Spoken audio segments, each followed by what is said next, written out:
cũ lắm rồi. Bây giờ là thứ nhất là tháo tất cả các cái ra, cửa ra, xong là gò lại rồi sơn bả lại. Đây bánh thì dụng hết rồi này. Đấy.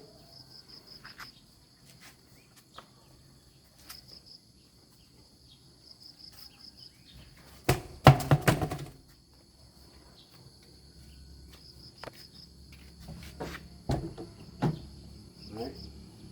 Tóm lại là xe nó rất là cũ. Thì bây giờ làm thế nào đây? Rồi ok.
Mông đẹp đi được đâu phải.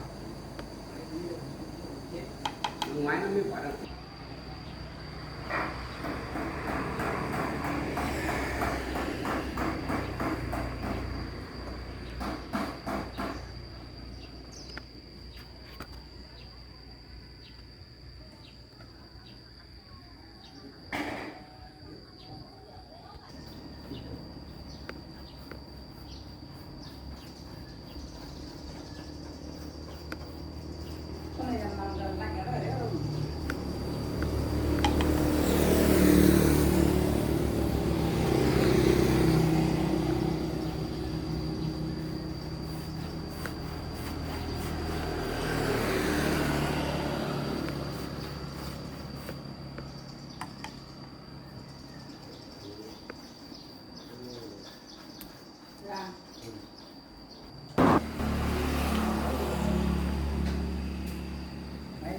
bé kìa, cái to hơn tuổi cái bé kìa.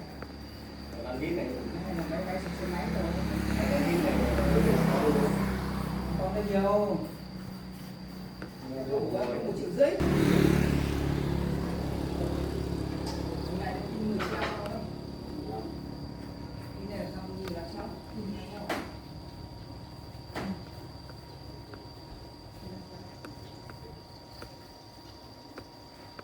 Cái này chung mua khoảng 20 triệu. 20 triệu. ngày có mấy ngày Ngày sáng 15 A nữa. Đi này 10 triệu. Không còn có chút quen nữa.